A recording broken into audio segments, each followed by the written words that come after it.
ராசிபுரத்தை சேர்ந்த பெண்மணியின் கணவர் வேறு ஒரு பெண்ணுடன் சென்றுவிட்ட நிலையில் 9ஆம் வகுப்பு படிக்கும் தனது மகளுடன் தனியாக வசித்து வந்துள்ளார். அப்போது அவருக்கு அறிமுகமான ஆண் நண்பரின் காதல் வலையில் விழுந்த அந்த பெண்மணி அவருடன் செங்கல்பட்டுக்கு தனது இருப்பிடத்தை மாற்றினார்.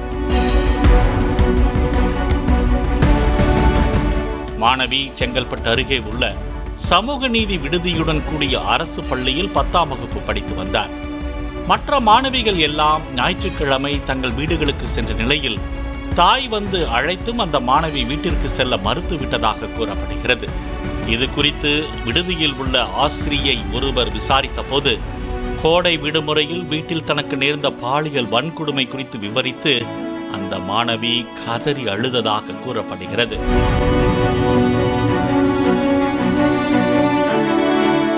இதையடுத்து அந்த ஆசிரியை குழந்தைகள் பாதுகாப்பு உதவி மையத்துக்கு தொடர்பு கொண்டு மாணவிக்கு நேர்ந்த கொடுமை குறித்து புகார் அளித்துள்ளார். அங்குள்ள நீதிபதியிடம் மாணவி அளித்த வாக்குமூலம் அதிர்ச்சி அளிப்பதாக இருந்தது.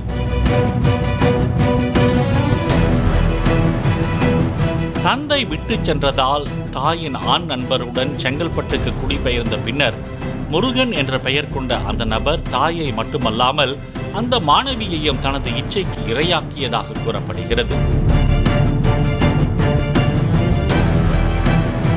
இந்த அசிங்கத்துக்கு தாயே உடந்தையாக இருந்ததுதான் கொடுமையிலும் கொடுமை. அத்தோடு விடாமல் தாய்க்கு பணம் தேவைப்பட்டதால் அவரது தூண்டுதலின் பேரில் அதே ஊரை சேர்ந்த மற்றொரு முருகன், செல்வம் என பார்த்தால் அடையாளம் காட்ட இயலும் 13 பேர் அத்துமீறலில் ஈடுபட்டதாக அந்த மாணவி தெரிவித்துள்ளார். கடந்த ஏப்ரல், மே மாதங்களில் மட்டும் பலமுறை அந்த மாணவியை அவரது தாய் செங்கல்பட்டு, மேல்மருவத்தூர் சுற்றுவட்டார பகுதிகளில் உள்ள லாட்ஜுகளுக்கு அழைத்துச் சென்று கட்டாயப்படுத்தி பாலியல் தொழிலில் ஈடுபடுத்தியது தெரிய வந்தது. எப்போது பள்ளி திறக்கும், இந்த கொடுமையிலிருந்து விடுதலை கிடைக்கும் என்று அந்த மாணவி ஏங்கி தவித்த நிலையில் அந்த மாணவியை அரசு சமூக நீதி விடுதியுடன் கூடிய அரசு பள்ளியில் சேர்த்து உள்ளார் அவரது தாய். இதனை தனக்கு கிடைத்த பாதுகாப்பாய் நினைத்த அந்த மாணவி இனி வீட்டிற்கு செல்ல போவதில்லை என்று முடிவெடுத்து தனது வாழ்க்கையை சீரழித்தவர்களை அடையாளம் காட்டியதாக கூறப்படுகிறது. அந்த வகையில் நீதிபதியின் உத்தரவின் பேரில் அந்த மாணவியின் தாய், தாயின் காதலனான முருகன், மற்றொரு முருகன், செல்வம் ஆகிய 4 பேரை போக்சோ வழக்கில் அனைத்து மகளிர் போலீசார் கைது செய்தனர்.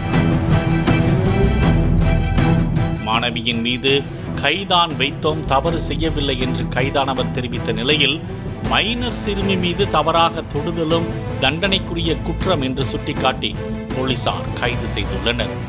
செல்போன் தொடர்பு எண்களை கைப்பற்றியுள்ள போலீசார் அந்த மாணவியிடம் அத்துமீறலில் ஈடுபட்ட மேலும் 10 பேரை தீவிரமாக தேடி வருகின்றனர்.